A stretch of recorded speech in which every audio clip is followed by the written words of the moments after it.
it's not how much, it's how well. It takes time. Patience is key.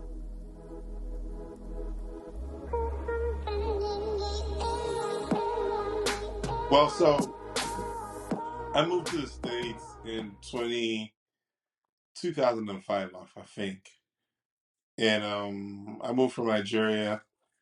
And I guess for the longest time, I really didn't understand how how the body worked. I just ate anything. I was strong, right? I Hmm. was strong, but hardly did I ever want to work out or do anything. So I was just like, what, I think at the time I was like 23, 22. Thereabout. I just, depended so much on my genetics. And over time, I joined the Navy, and people started telling me, like, hey, look, man, you got a good physique, bro. Like, you work out? And I'm like, I don't know, I already know, like, I don't do much, but it's something. So I kept that going for a while until I had visited my doctor, and he told me that I was pre-diabetic. All right. Oh Yeah, wow. so that scared me. That scared me. My dad, bless his soul, had passed from diabetic complications as well. So that really scared me into action. Um, Two other things they asked me to do was clean up my diet and at the same time work out. Start being more active. And I started doing both things, and I started seeing my body change. And I was like, oh, even it's even better than I even thought it was. So I guess in a way, I kind of got lost in the process because I just wanted to keep going. It was such a joy to watch, just see the changes happen in real time for me. As soon as I changed my diet, as soon as I started walking a little bit more, I started maximizing my body potential, my strength potential Hmm. as well. And I guess sometime in 2017, I decided I was going to start competing, um, for fun at first, and I did my first couple of shows and qualified for nationals. And what you call it? From there, I go. Uh, I went to nationals in 2019. Wasn't very successful. I used to be a men's physique athlete. That's the only thing I used to do. But I remember coming back from that competition in 2019, and when my coaches looked at me and said, "Nah, bro, you got to go classic. Like, you're too big to be screwing around with these guys in men's physique." So the next year came by. I started training a little differently. With a little bit more intensity, or a little bit more overall focus. Not just my upper body. And, thank God, even in the midst of the pandemic, in 2020, I was able to go professional, and yeah, I've That was just 3 years been, after you started competing. yeah, Yeah. yeah. Wow. Um, so I guess at that point, it was just, I started growing my own body, helping other people achieve their own goals. I've been blessed to help over 5 to 6 people, turn pro themselves, under my guidance That's great. and training and all of that. So, I mean, I feel pretty good. I feel pretty good about, where I'm at, but I know there can definitely be more, more. Right. There's always more, right? Yeah. So now, just real quick. So you mentioned. So how long were you training for bodybuilding before you started competing, or were you just kind of like working I out was and just just trying working to out, stay to in be shape? honest. Yeah. I was just Okay. So there was never really a time where you maybe thought you were going to compete in bodybuilding, or was it just kind of on a whim? It was just on a whim, to be honest. Yeah. Because I Wow. thought I really I really didn't get deep into it until about say about 2015, 16 there about. And but even at that, I didn't see myself up there. You know, like I was gonna become a pro bodybuilder one day. I never quite saw it. But I will say this: one of the biggest game changers for me, going from just working out, was actually getting a coach who saw more than you know, more than I could see at the time. He saw my potential. He'll put me aside and be like, you know, you can do this, right? You know, um, I may not have mentioned it, but I did go pro in two divisions, men's physique and classic physique on the same night. You know, and when he pulled me aside and told me, he pulled me aside and told me like, I don't know many people who might be able to pull that off. You know, this was when we were thinking about doing it. But it said, I think it's worth the shot. And if anyone can do it, I'm sure you can.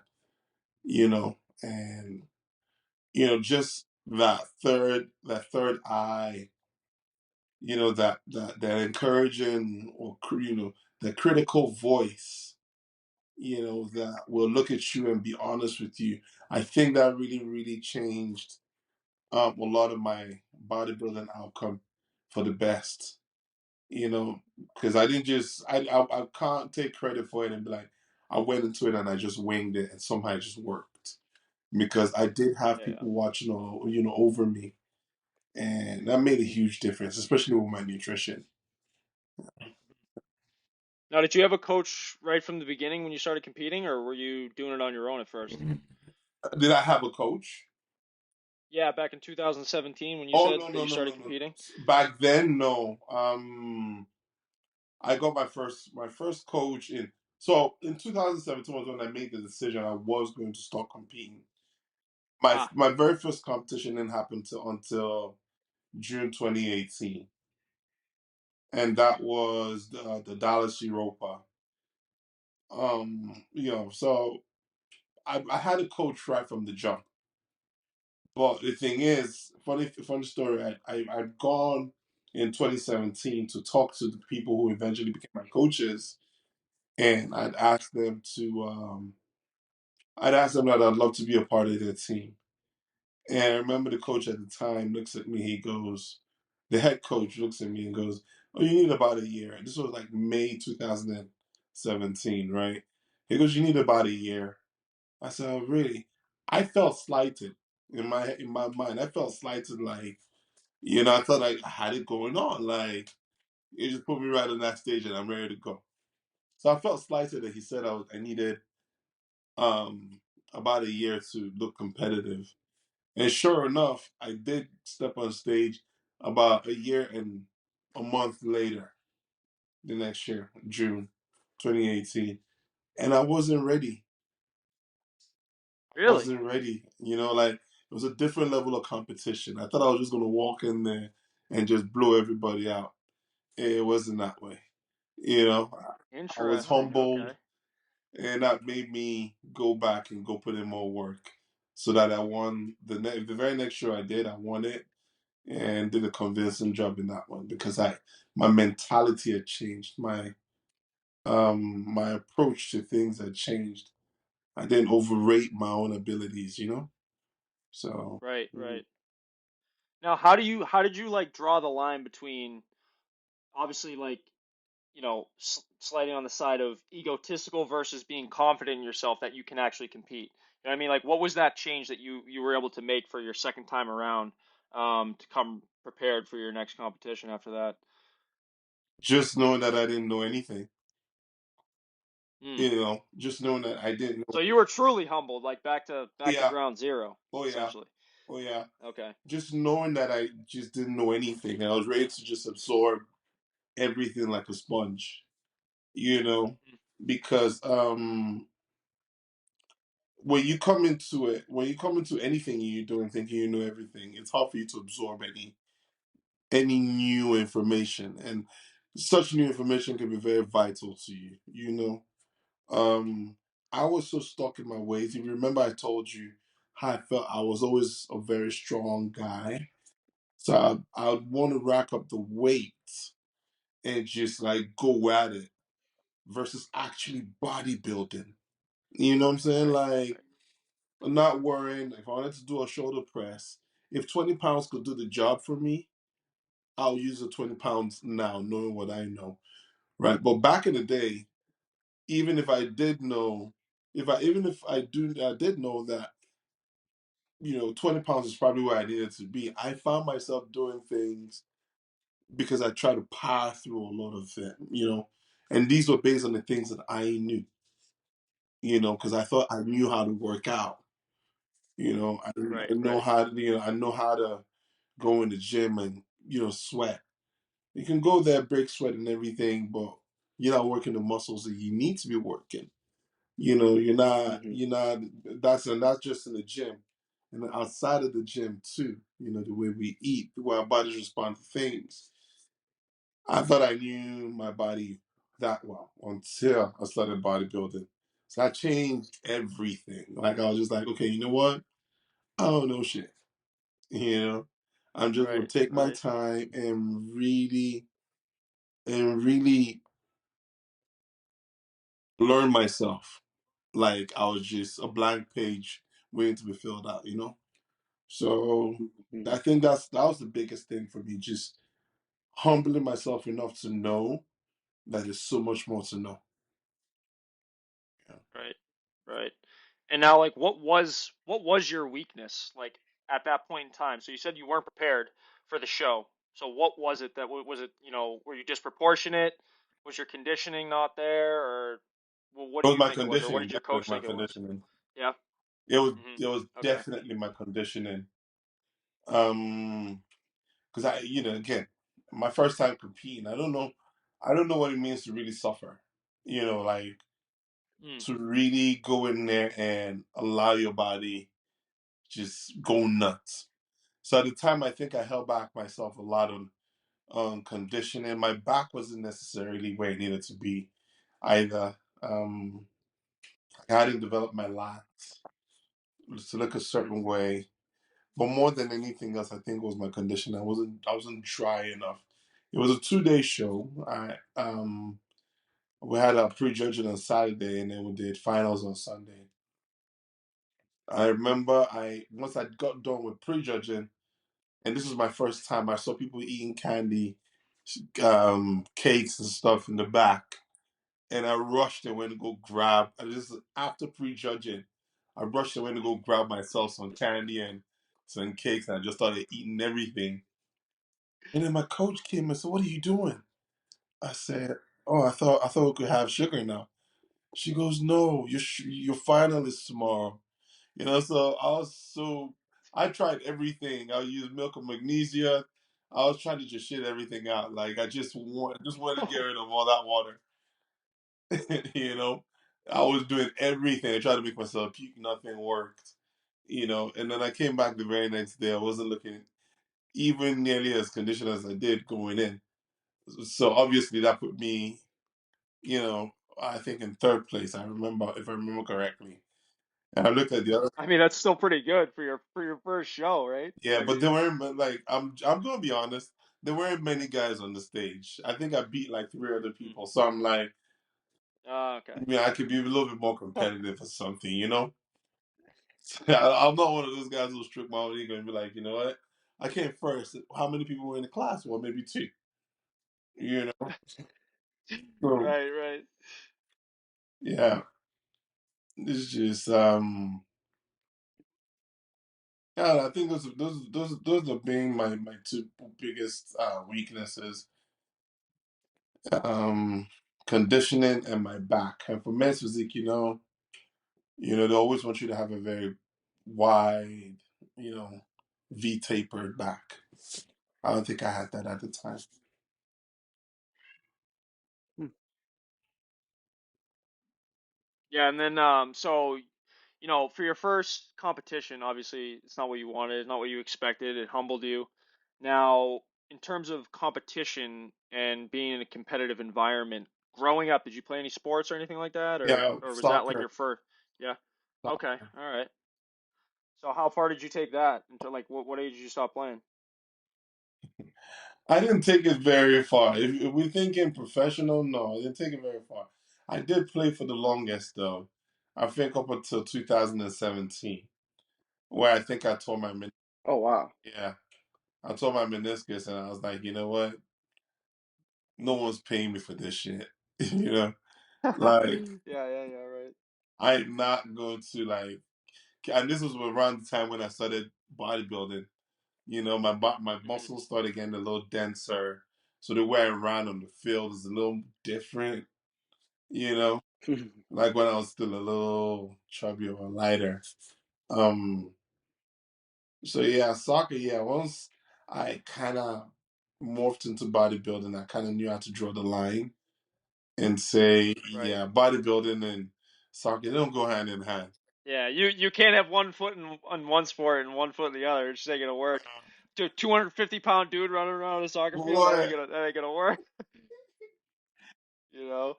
oh my God. But It's definitely soccer for me. Did you guys watch the World Cup? a little bit, yeah, Yes. yeah, yeah.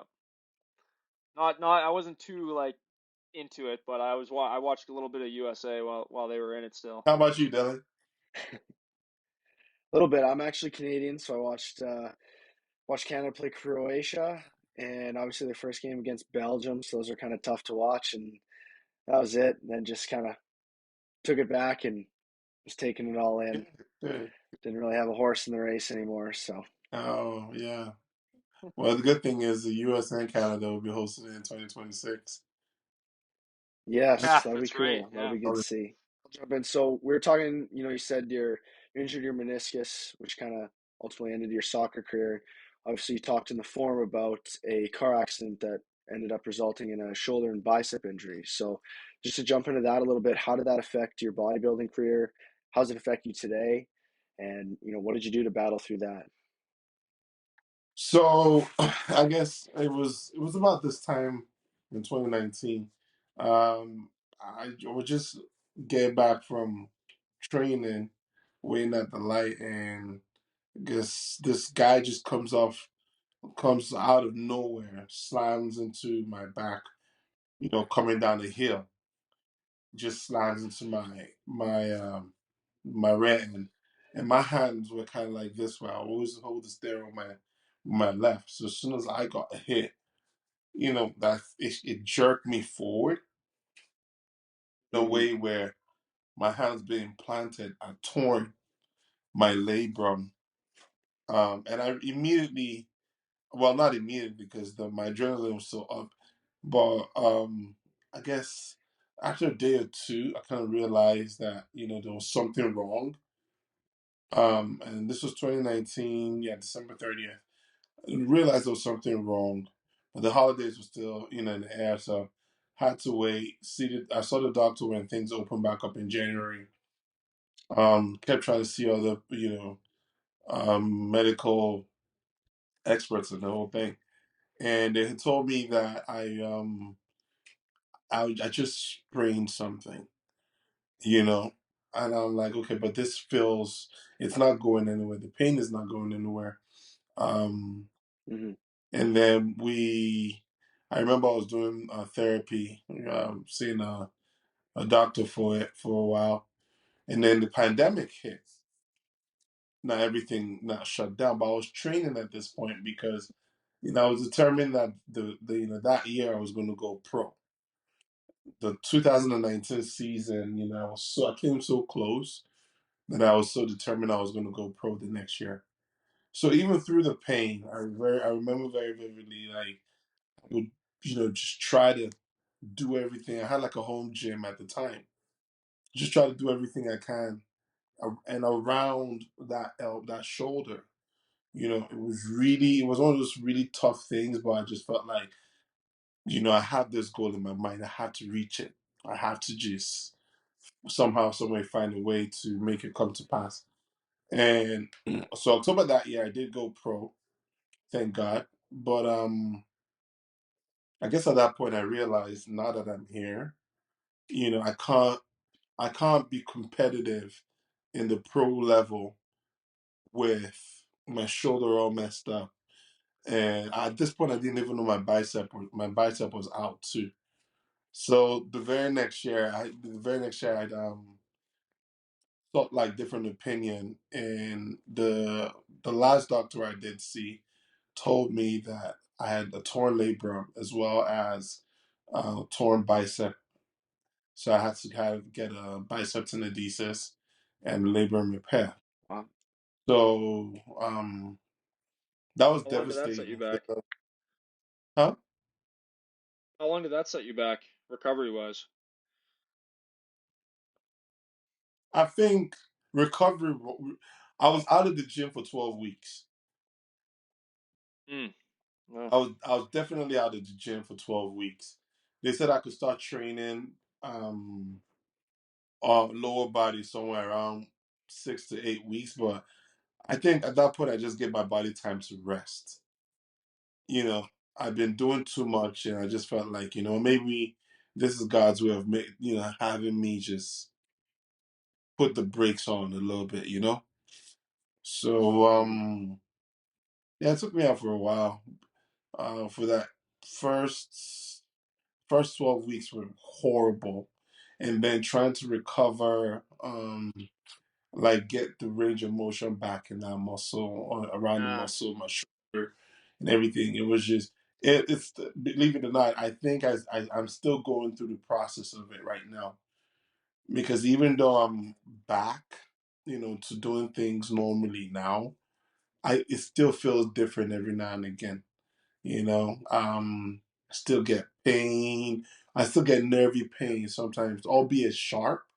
It's just real sharp and quick. And I'm thinking, what's going on in there? Because once you get it cut, it's not 100% anymore. So I always have it like in the back of my mind every single time when I'm doing stuff. Also, it makes me very, very aware of what's going on around me. I'm very careful. Mm. I'm very careful not to aggravate things or do anything stupid, just because I want to lift heavy weights and feel good about myself. Right. Well, So your it is movements are really, probably, huh?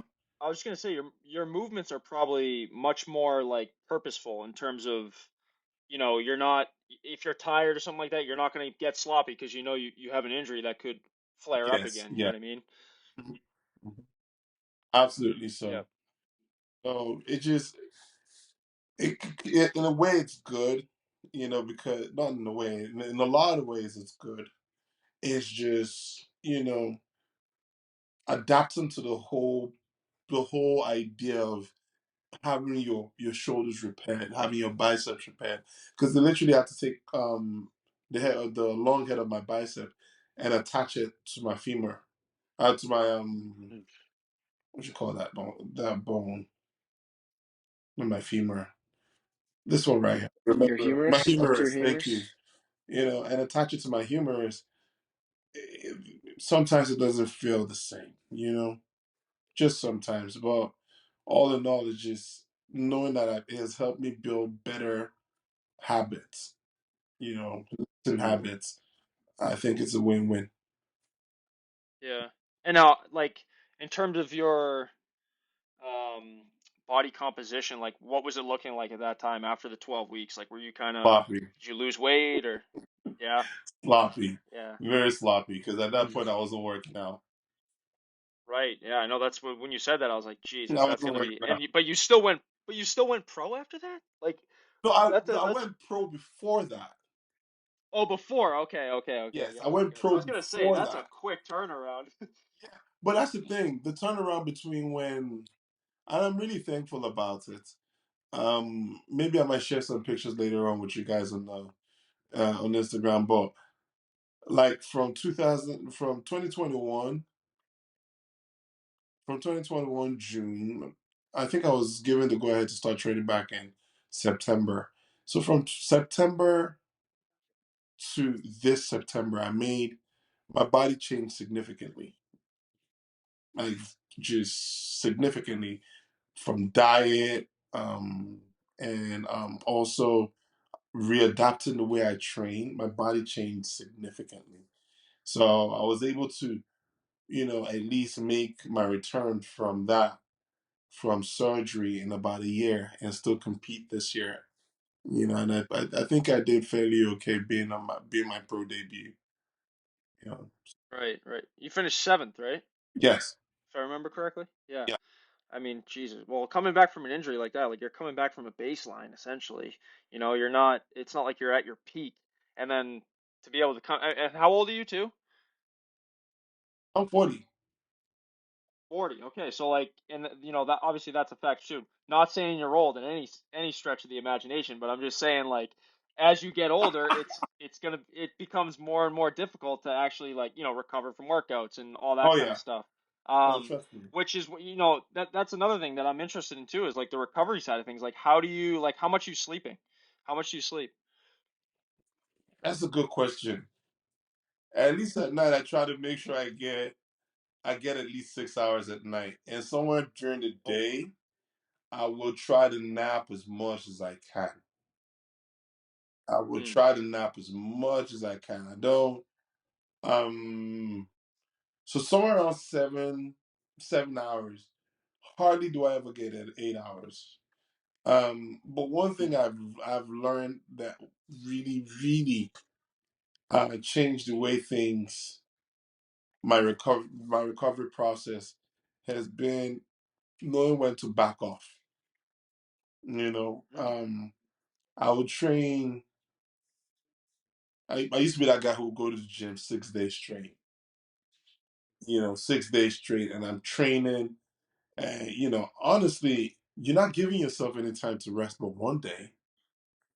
You're not giving yourself any time to mm, rest, and that by itself is very is difficult on the body. People don't realize it. You just keep going on and on and on until you realize your body is not changing. Your body is not changing. It's not recovering as fast as it should in order for it to change the way it should or the way that you want it to. So what I started doing is um I only stagger my days. I'll go maybe Monday, Tuesday, or maybe Sunday, Monday, Tuesday, and then I'll rest on a Wednesday. Right. So instead of having to rest at the end of the week, I'll rest sometime in between. Right. And then go again, maybe for another 2 days. Right. So I'll do something like quads and calves on Sunday. Monday I do maybe chest and shoulders. Tuesday I do like back. Wednesday I rest. Thursday I do like my hamstrings and a little bit of back as well. And then on Friday I do chest and a little bit more shoulder. Or with my hamstrings I'm gonna do a little bit of shoulder, and on Friday I do chest and back. And so I find that I have Wednesday and Saturdays where I'm not doing anything. I'm not lifting no weights. I'm not going crazy. Even if I have to like get some kind of cardio in, it's just me walking, right? mm. And it's been very, very effective as far as, helping me get fresh. I don't feel like I'm spent at the end of the week, and it doesn't affect my performance as much as it used to. Right. And was that difficult for you in the start, like when you changed to that sort of regimen? Because you mentioned like you would work out like 6 days in a row. Obviously, you love training, you love working out. Like, was dialing it back a difficult Yeah, process for you? Like, yes, yeah. yes, because I think in a way we're taught that more is more. More is Yeah. more. More reps. Go hard or go home. All of that good stuff. Um, um, no days off. Stuff like that. We're taught that we need to keep hammering, but nobody really stresses the importance of rest, recovery. So for me, I just wanted to keep going. When I wasn't in the gym, I felt like I was losing my mind. You know, I felt like I was just, I'm like, I should be doing something right now. And I do train clients as well. I train people in person and stuff. And I'm just like, I should be lifting. And I find myself wanting to, kind of jump in their sets and stuff. And I told them, Yeah. like, if you ever see me do that shit, just tell me, yeah, it's off that. Never let me jump in your set, especially when you know I'm supposed Yeah, to be yeah. off. But I mean, it's something that has to be done. It's something that has to be done. It's something that has to, um, in order for you to see results, you have to know how to rest, how to dial back. And I think that's one of the biggest things I learned as a pro, right? Mm, Most professional bodybuilders that you see are not going as crazy as you think they should, as you think they would be going. They have days where they rest.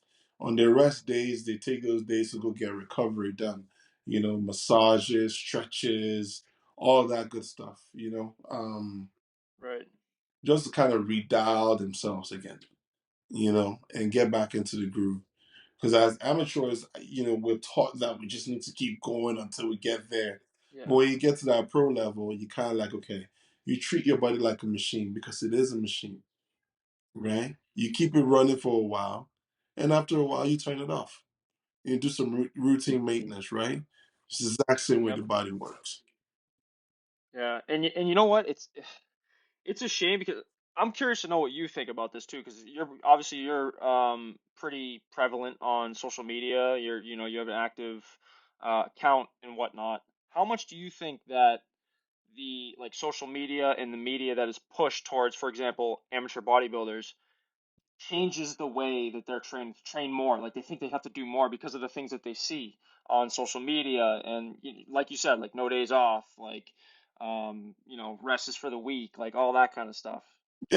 Those people are trying to sell product. Most Yeah, of the people who peddle that are trying to sell product. That's just it is what it is, right? So the more they're yeah, in your face, making you feel like you're not doing enough, the better it is for the bottom line. You just if you know, you know. So the thing is, you have to. Instagram by itself or social media by itself is such a slippery slope. I tell people like you can't get lost in that world. There is a real world outside of there, and in the real world, people rest. People do things smarter, right? They're not trying to warm up with 100 pounds every time they go train chest. Because that's what you're going to see on social media. They're going to make you look like if you're not warming up with 100 pounds, you don't know what you're doing. Dude, that's a cold muscle. You could tear the frick out of it? So yeah, yeah, it's yeah. like they try to shove these things down our throats. And I'm not even going to lie, I was a victim of it at some point, because I thought you had to keep going and strong, just hammer everything, just don't stop. You don't want to see them. You don't want them to see you weak. No, I'm not weak. I'm just trying to rest. So I tell people like Right. as much as possible, we got to kind of detach our minds from what goes on social media to actually understand what really goes on in real life. What goes on in real life, what goes on in the gym. So they tell us all the time like, oh, you got to go hard, you got to go hard in the gym. Well, on top of the fact that people are not recovering well enough, people are not eating well enough. Mm, You know, we're not talking about the fact that nutrition should be about 80 something percent of the conversation. Because if I go break down yeah. muscle, right, after I've gone crazy like Ronnie Coleman, lightweight baby type thing, right? After I've gone crazy doing all of that, right? I don't realize there's this part that says you gotta eat. Because again, supplement Hmm. companies are not trying to sell you food, they're trying to sell you supplements. They're trying to push all these motivational speeches down our throats in order for them to sell supplements. Mm, So again, we will do very well for us in our generation, and our generations when we can separate real life from Instagram, real life from social media. And hey, I want to try to yeah. play my own part in it. Yeah, but and you make a good point too, but it's not even just the like looking at social media. I feel like it's the comparison as well to even your competitors, right? Like if you're comparing to what one of your competitors is doing, how much he's training, that might not be as beneficial and as effective as it would be for another person or yourself even, right? Like everybody has their own routine, their own regimen that's going to fit their body and their composition Exactly. in terms of long-term gains. You know what I mean? Exactly. You make a very, very solid point. Again, it comes down to understanding social media. Whatever, it's not everything we see on there is real. All right. Yeah, The yeah. guy might have posted pictures from 2 weeks ago, 3 weeks ago, and stuff. You know, people compare a lot. That's why, again, I say, you know, having things to a place where whatever goes on social media, on your Instagram, whatever you compare. I don't look at my competitors. I don't. Mm, That's one thing that's I don't good. do. That's good. You know, Yeah. I never go into a show thinking, oh, is this guy going to be there or not? No. I only go in there thinking of what I can control, and that is me. Right? Sometimes if I follow them on social media, I might just mute them so I don't have to see it and Mm, deal with that stress mentally. Not, I don't hate them, but just not have to deal with all of that stress. You know, I try to just detach myself, like I said, from what social media feeds us. Because again, remember, we have no control as to what comes our way. You know, so you make a very solid point. Yeah, you can only focus on what you can control. You know, like there's no point in focusing on your competitors, you know, what their training is, what their nutrition is, you know, whatever their regimen is. You can't control it. It's, you know, they're going to do their thing. You can, it's only worth spending your time and energy A- on what you can control and how you can better yourself. Absolutely, absolutely. Um, I say this all the time, like, yo, our bodies are so different. You know, some people respond well to carbs, some people respond well to fats. You know, um, but if we don't realize that as competitors, how different our bodies are, and you know, we're not going to be able to separate ourselves from comparison, needless comparison. You know, and that just also not just physical stress, that also puts that mental stress on you. So Yeah, like we said, it's just 100%. things that we can control. You know, do fats work well for me? I'm going to eat nothing but fat. Do carbs work well for me? Okay, I'm going to do that. Do if it's going to be low carb, low fat, whatever. You know, you have to figure out what works for you and stick to it. You know, just like everything else. Just knowing that things are customized to you and you alone. You know. right. Absolutely. And I think Yeah. another thing that I feel like plays a role in someone's performance, and this is without a doubt, I think it's, you know, it's a winner every time, is the confidence that you have. And I'm sure you can see that in a bodybuilder, right? When they're up on stage and they're like moving fluidly, and you can tell like this guy's got confidence. Like he's confident in his body and what he's put the work in to get to this point. And I do think that that might be part of the aspect of like training more, wanting to train more, because the more you train, the more you think you're doing than the guy next to you who's going to be competing with you up on stage. The more that you think you're going to be doing more than him, when you get up on stage, you're going to be like, I am so prepared. I'm confident in what I've done these past few months. So I feel like, and I've gone over this multiple times with other guests, is like everything's a double-edged sword, right? Like, okay, if you train more, your body might recover less, but your confidence is going to be higher because you've put in the extra work and you feel like, at least this is just from my opinion and what I've seen in other people as well. What do you think of that? So it might start off that way. It might start off that way, and you don't want to have. I don't want. I don't want that confidence to be misread. You know, knowing that you did Mm, everything right, right? Knowing that you did everything right, you went right. above and beyond. It's a great thing. Mhm. Okay, it gives you that confidence. You know, it's like walking into an exam hall, knowing that you studied your ass off for a test, right? You just know that you Right. studied your ass off for this test, so you're gonna kill it, right? Um, but time, at the same time, you know, I always people might come in with that confidence, but you can literally get to that stage and you feel like shit because your body hasn't been managed properly, especially in peak week. And if you start Right. feeling like shit, that brings doubt into something where you should have been extremely confident, right? I'll give you an example. For people who don't get enough sleep, for instance, instead of working out, you're sleeping. Instead of sleeping, you're working out, and maybe this is like a couple of days to the show, right? And then you actually do get on stage, but now you're weak. Your body's not. You're not able to hold your poses as strongly as some other competitors of yours can. Now, did you prepare? Yes, you did. Did you Mm. do everything you were supposed to do? Yes, you did. Bar sleeping or resting properly.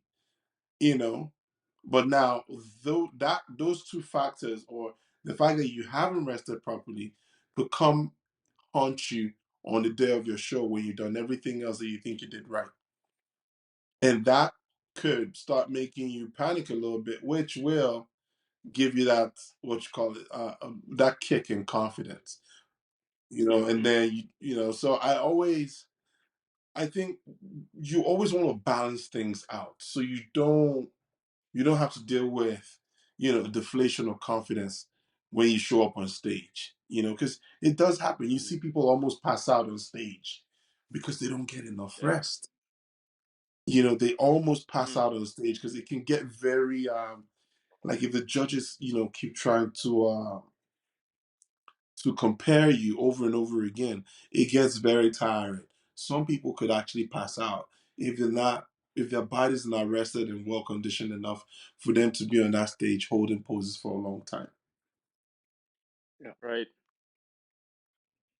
Yeah, and like I think I mean you made a really good point, the whole like sleep and versus working out scenario. I think that's like one of the most common things that are pushed on social media. Like, are you gonna do your get up, get your ass up to your alarm, and you go freaking work out, as opposed to like, you might have 4 hours or 5 hours that night, right? Like, is that efficient? You know what I mean? Like, and yeah, it's easy to fall into that trap, though. It really is, and I think it does come down to like the psychological part of competing, psychological aspect of Mm-hmm. bodybuilding, any sport, literally any sport, right?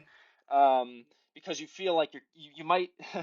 This is just going back to the whole confidence side of things, right? Like if you do sleep in, say you do sleep in, you skip your workout, or even though you might even do it later that day, but you're like, okay, well, my competitor, right? Like he got up for his workout, you know what I mean?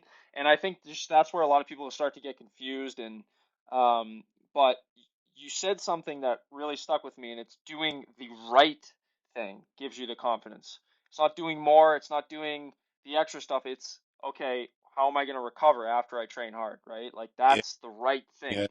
And I think it's important, and not enough people are putting that stuff out there to, Mhm. the amateurs and kids who are growing up and younger generations who want to be like you, who want to be like Chris Bumstead, like stuff like that. So It's yeah. definitely a good point that you've made. People don't push that out these days. People don't push that out these days. They just we see, we hear, but we don't do. We don't have enough time to do. And just understanding that our differences, what's right for me, what's right for me versus what somebody else is doing, right? That guy could have a night job, or he could work out a certain time. His schedule is what really matters. Same way, when I look at my schedule, I'm thinking, if it's dumb for me to wake up at 4 a.m. just to go get cardio because my competitor or somebody else is doing it, I'm not going to do it. If it doesn't make sense for me, why should I do it?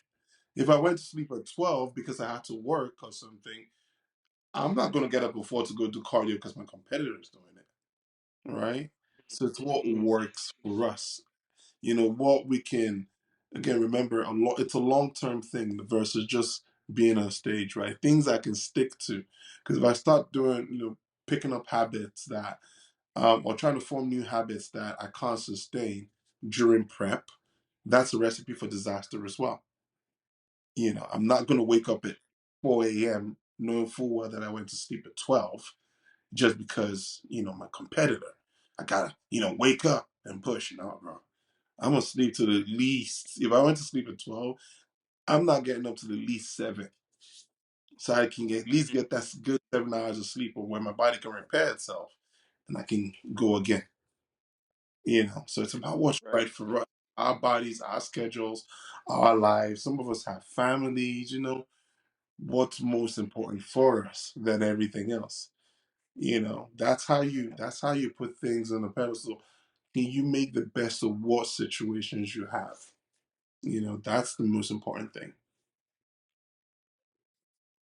Absolutely. And we dove into a lot of topics which I love, and we want to have recurring guests on as well to kind of go even deeper on some topics, because that's ultimately like what the listeners really want to hear, like the little pieces of advice throughout someone's story that they can really learn from. Now, in terms of your own journey right now, what are you looking to change or improve on your journey to your next competition? Hmm, good question. Well, my last show, the feedback that I got from the judges was for me to come back a little fuller. Um, I think I had dieted very, very extremely. So I came in about 6 pounds underweight. Um, so for me right now, it's about being able to gain quality muscle, keep quality muscle, mature quality muscle, and I could start thinking about getting back on stage sometime next year.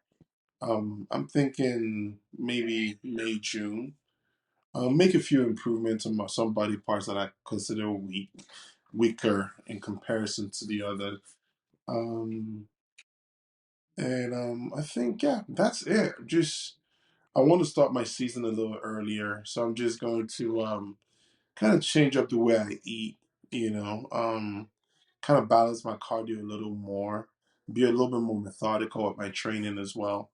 Not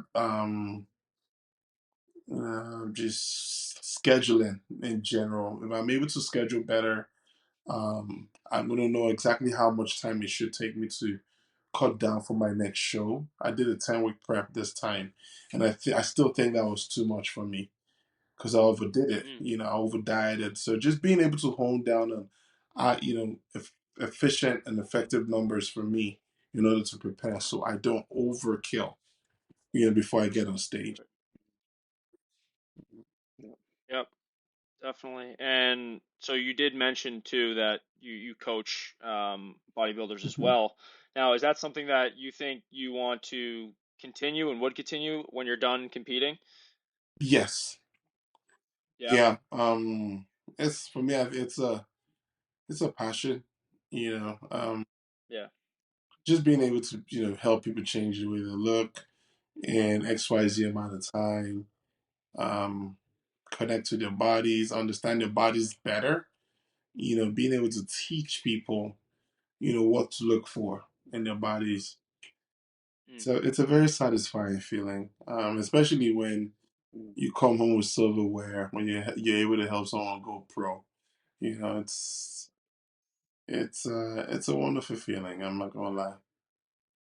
yeah. I mean, that's the whole service aspect. Like we just had an interview the other day with a business owner. He has his own meal prep company, and he mentioned how like it's less about him building the brand, but it's more so about him servicing others and like the fit, like, the feeling that he gets when he sees that someone else appreciates the work that he does and that it adds value to their life. Like that's what really brings the Mm, satisfaction. It's you described that to a T. yeah, Um, you know. And what are your goals like for the next 3 to 5 years? What are you thinking? 3 to 5 years. All right, so, but I know I'm not gonna bodybuild for too many of those years. I'm probably thinking maybe 2 years max.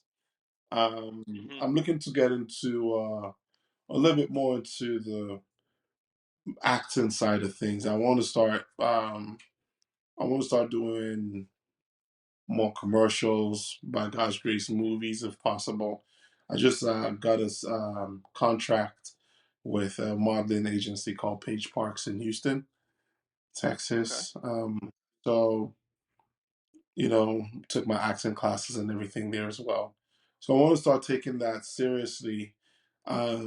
Hoping to make the transition from bodybuilding into mainstream America, mainstream Hollywood, wherever I can find myself. Hopefully, take a page from Arnold's book, and That was the first person I was thinking of. As soon as you said the acting stuff, I was like Arnold. kind of also kind of put bodybuilding on the map on the grand scale without necessarily being on the stage to do so. You know, um, Yeah. make it to the Olympia and be very competitive as well. I know. So I just at least that's something that was on my bucket list. Just make sure I do everything that I can to be counted amongst the very best. The world has to offer. And yeah, I think those two things for now would be my immediate goals with regards to what I do professionally. Right, right. It's I mean, awesome. that's yeah, that's awesome, and that'll be a whole nother episode in itself, the acting side of things. I'm excited to see, like, a few months, year, couple of years down the road, see where you're at. Who knows? Maybe you'll be in Hollywood by that time. Hey, look, We'll have to. Yeah, we'll bring this interview back to at that point. yeah, right, right. Yeah, so and we like to end our episodes usually with one or a couple pieces of advice that has really helped you on your journey, and that could add value to the listeners. Let me think about this one. Mm. I will say this. I will say this, especially for my bodybuilding people. Um, it's not how much, it's how well. Okay, it's not how much, it's how well. You can take that. You can take that and add to it. Maybe it's not how much we lift. It's how much is how well we lift it.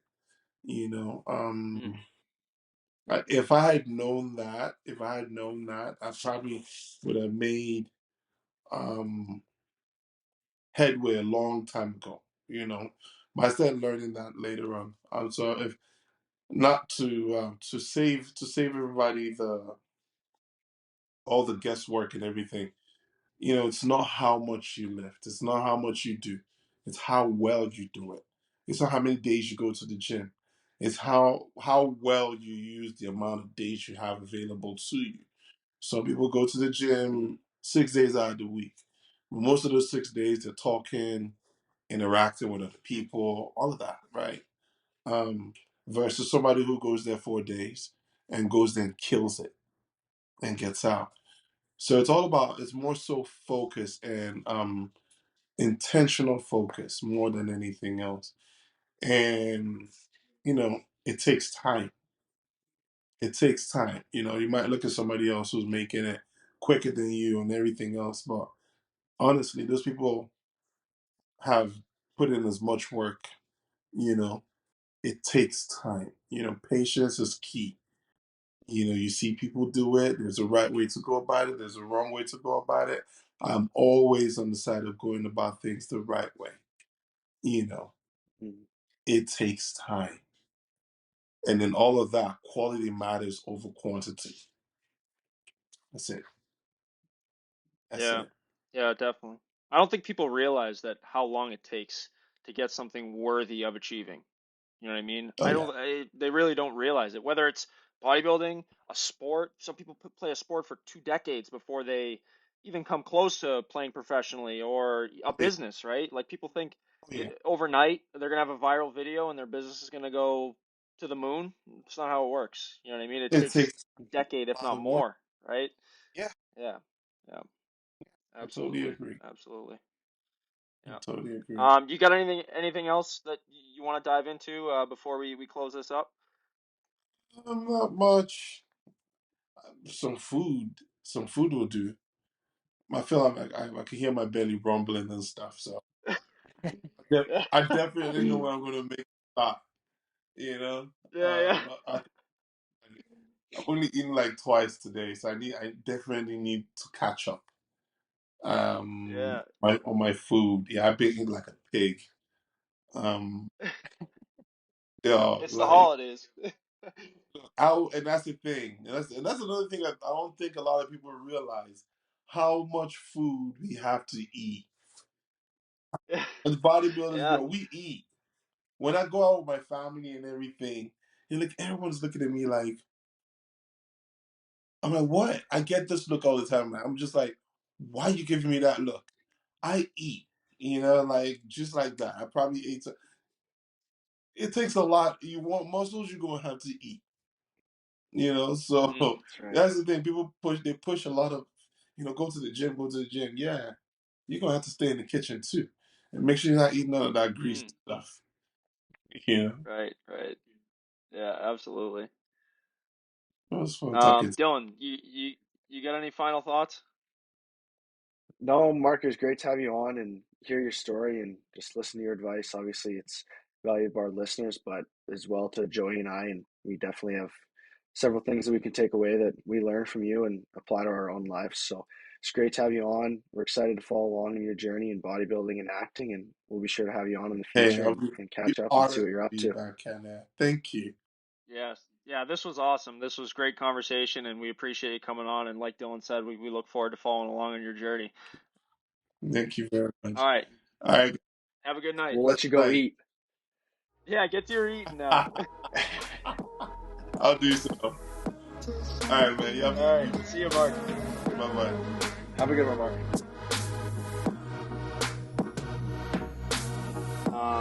There's another interview that was unbelievable. I thought we got deep on some big topics that were could add a lot of value to the people who listen. A lot of good snippets that we'll take away from that. And man, that guy could not wipe the smile off his face. I freaking love to see that. It was cool. Like it makes the conversation that much better because you're engaging with the person, but they're also like happy to be here. Not that the other guests aren't like that, but it just goes to show you how much like being happy and enthusiastic and smiling when you're having a conversation with somebody changes the way the conversation goes. You know what I mean? I don't know if you Yeah, noticed that, but that was like one of the things that I noticed too. for sure. It's engaging, when you can tell they're enjoying it. It's obviously a lot easier to have that conversation and easier to continue it and dive into deeper topics. And I think that was a good episode where, yeah, it was specific, it was related to bodybuilding more than anything, but some of the Hmm. general life pieces that, he discussed that we can take away, that's great. Like that's what it's all about. So, Yeah. I feel some episodes we talk about something specific related to business or to sport, but a lot of the principles that we talked about relating to bodybuilding today can be applied to life, to anything. Hmm. They're universal. So that was a great conversation. Yeah, absolutely. And I had to ask him again too, like, how old are you? Because I was like looking at him, like maybe he Looks accidentally young. like put in the wrong number or something. I thought like maybe he was 30 instead of 40, but he's 40 years old. The guy looks like he's like late 20s, early 30s. Yeah, But yeah, I mean, yeah, like you said, like the value, insights, and advice that you can get from someone who's done bodybuilding, I think it it's applicable to various things in life, and it's not just in competition, but like even in freaking like relationships and stuff like that. Like it goes a long way. It's versatile. yeah, And yeah. you've It said does. it before too about bodybuilding. Like I think it's one of those sports that has it all in the sense that there are some sports that are more physical than they are mental. There are some that are more mental than are more physical. But bodybuilding's everything. It's absolutely everything. Like Yeah, you've said, it's your 24/7 and it athlete. doesn't stop. Yeah, it doesn't Yeah. stop. You're around the clock. You don't just show up to the rink for 2 hours or the field for 2 hours. Hmm. Everything you do 24 hours a Yeah. day affects the result, your performance that you're ultimately going to bring to stage. Yeah, and one thing I was thinking about too that I'm glad I just remembered now, but when we were talking about how it's, it's more efficient for the growth of your body as a bodybuilder if you do take rest days, and like he takes Wednesday and Sunday. Um, now, That's when you're growing. You're not growing in the gym. You're not growing in the gym. absolutely, absolutely. And the fact that, like, people, like, if it's your sport, like, think about, bodybuilding, it's your sport, and you go into it, you want to do it every single day because it's what you love, it's your passion. Now, put yourself in Yeah. the shoes of a hockey player, right? You're on the ice every single day. You know what I mean? Just about Yeah. every single day. So it's like, if you really compare it to other sports, like, man, that's got to be tough mentally to be able to, like, just take the day and think that taking the rest day is going to be effective in, Beneficial. you know, yeah, and beneficial towards your growth as a bodybuilder. That's Mhm. why I wanted to talk to him about that, because it's like, it's very interesting to me, and that's obviously something, that I struggle with, is like the whole rest thing. And I wanted to try Yeah. to pick his brain a little bit on like the confidence side of things, because that's where I get the majority of my confidence, is from like doing more. Obviously I don't have to look Mhm. chiseled and conditioned and proportionate because I'm not a bodybuilder, but like, that's for a hockey player, at least for me, that's where I get my confidence from. But him saying that it's how well you do things, and what Mhm. you do, as opposed to how hard you do them and how much you do them. Um, it was very effective in getting the point across about, like, there are other things involved and more than just the training, you know. Yep. And the piece of advice he gave at the end too, I've heard that quote. It's not about how much weight you lift, it's how well you lift it. Hmm. I can't remember who said that, but I've heard that quote before too, and it's true. Like, you know, how many guys you see in the gym? Okay, you see even the memes on Instagram, like, oh, the high schoolers maxing out. They got three plates on, and Yeah, yeah, the bar maybe moved 3 inches. It's like, well, what was yeah. that? Well, you're gonna get way more out of dropping, dropping, 180 pounds off the bar and get proper depth. Yeah, yeah. I think you see that even more. Just a little side note, you see it a little more with the squatting side of things. Like, some people will do, like, they get Oh like yeah, 315 on, and it's just, it's like a quarter rep. Yeah, yeah, yeah. Oh, yeah, I squat it's 350. Yeah, everywhere. yeah. No, you don't. Yeah, but I mean, overall, like, I think he uh he seems very well rounded, and it seems like he's figured out the balance side of things. And I think that, obviously, Mhm. right, he's 40 years old. He's got a lot of experience in life in general, and you can tell that, like, the wisdom's there. Imagine if you put the wisdom of, someone in their late 30s, early 40s, even 50s, and put that in an amateur bodybuilder who's Yeah, 18, 19, 20 years old. Like, you can only imagine the potential that's there, because, like you said, like, you, we've talked about this before too, is like, you're only going to learn through the experiences you have and the mistakes that you're going to mhm. make. And, Yeah, you know, you're going to lift 7 days a week and, tear a muscle for you to realize that, okay, maybe I need to take a couple days off during the week, right? Like, that yeah, ultimately, like, it's unfortunate, but like, that's what it takes for some people to, like, dial it back. Um, yeah. but yeah, once again, great episode. Um, we look forward to hearing what you guys think as well. You can follow us on Instagram at underdog_brand. You can watch this video version of the podcast on YouTube, and we will put Mark's social media handles in the description, and we'll be posting the snippets to also share his social media on our Instagram. So stay tuned for that. And if you haven't seen yet, I'm sure you have if you listen to the podcast, that we've released UD Energy, clean energy drink. We are slowly making our way into distributors across the U.S., really, like, if you really think about it.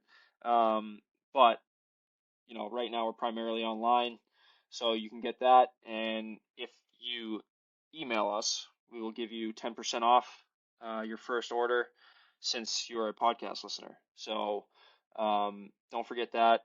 Shop our online store, and we'll see you on the next episode. Thanks for listening.